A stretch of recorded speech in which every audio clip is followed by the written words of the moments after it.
If you've ever looked at a map of post-Scramble Africa, you'll notice that a massive portion of it ended up under French control. The French conquered most of these territories during the mid to late 19th century, a time when France was internationally isolated, prone to internal instability and revolution, and generally weaker compared to the other major European powers. Despite all of this, when Africa was being divided among European nations, France managed to take this entire region, and the other powers didn't seriously object or try to stop it. This naturally raises the question, why did France get such a huge share of Africa, and why was a nation that had brought Europe to its knees within the previous century allowed to gain the wealth and influence that such vast lands would provide? You're probably aware that France's ventures into Africa weren't its first attempts at empire building. In addition to some small coastal enclaves in Africa and holdings in India, France had been especially focused on North America and the Caribbean. But after the 7 Years' War, it lost much of what is now Canada to Britain, though it secretly ceded this territory to Spain before the British could claim it, mostly out of spite.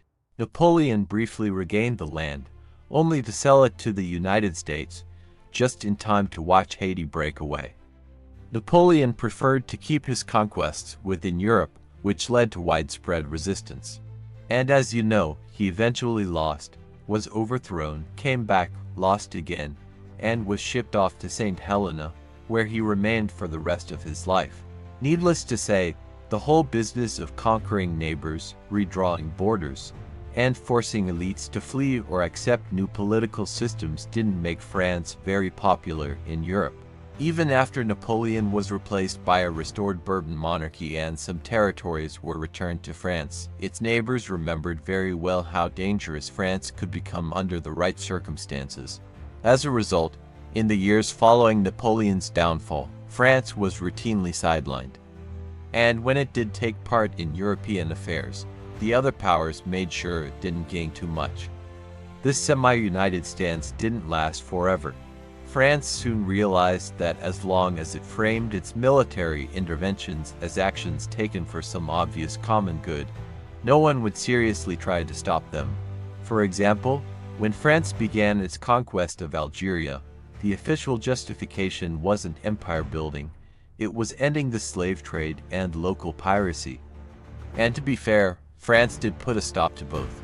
But as a bonus, France now had a strong foothold in North Africa, one from which it could easily expand, and none of the great powers could credibly object. French colonial expansion slowed briefly afterward, and during the late 1840s and 1850s, France grew closer to Britain. By aligning with London during the Crimean War and the Second Opium War, France's power was being used to help its former enemy, whose main rival at that time was Russia due to the Great Game.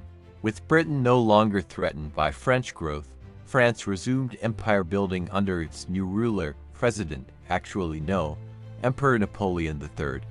The conquest of Algeria continued slowly, and Napoleon III made it clear to the European powers that he wasn't interested in expanding France's borders within Europe, something that helped keep tensions low.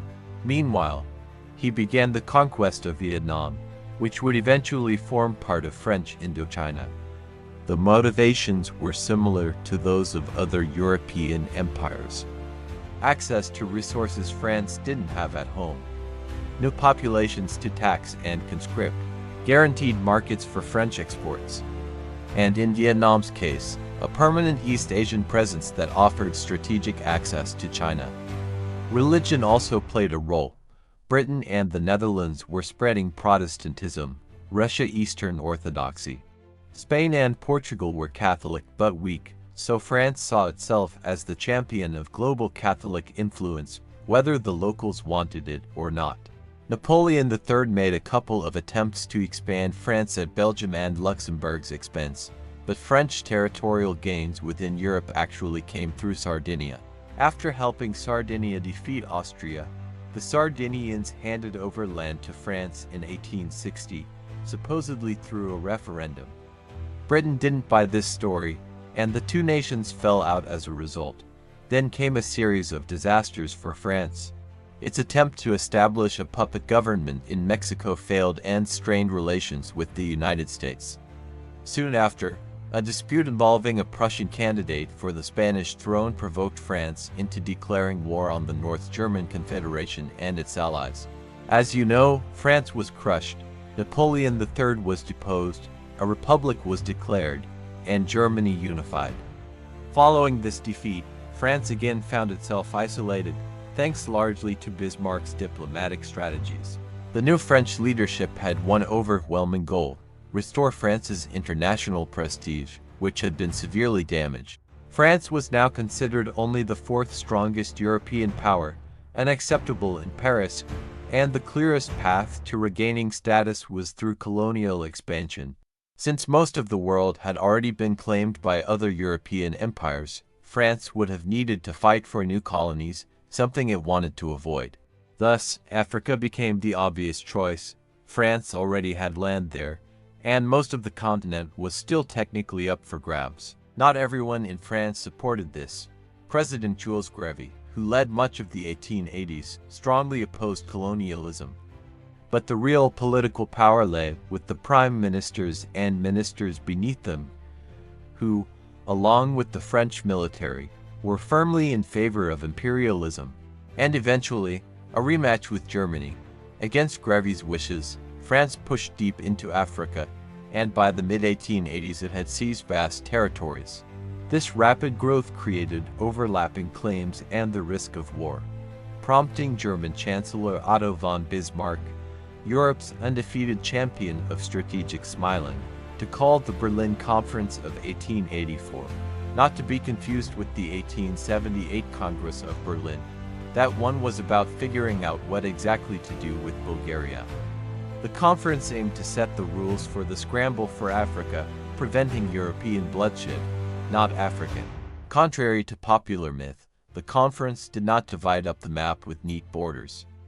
Instead, the powers agreed that their main goal was to end the African slave trade, and if they happened to become massively wealthy in the process, well, that was a sacrifice they were willing to make. To be fair, European powers did largely suppress the slave trade in Africa by the early 1910s. The conference also awarded a massive territory, the Congo Free State, to King Leopold II of Belgium, in order to prevent conflict between Britain, France, and Germany. This, of course, created one of the greatest humanitarian nightmares of the era. Most importantly, the powers agreed that to claim an area, you had to maintain a real presence, soldiers, administration, or treaties. This rule prevented countries from simply claiming huge inland areas on paper, as Spain and Portugal had done earlier.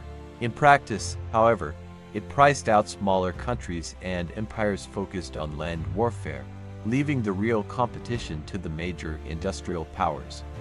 With the rules set, the scramble began in earnest, and the French pounced quickly. Public opinion in France during this period was divided. Prime Minister Jules Ferry was forced out of office in 1885 because people believed he was dragging France into unnecessary colonial wars in Vietnam and China just so businesses could profit. Opposition also came from conservative nationalists who argued that France should be focusing on its real mission, defeating Germany to retake Alsace-Lorraine. Still, the French public generally preferred expansion in Africa over Asia.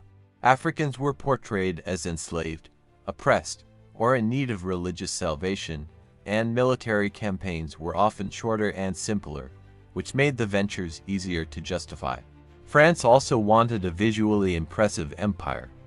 Never mind that much of its West African territory consisted of deserts or sparsely populated regions.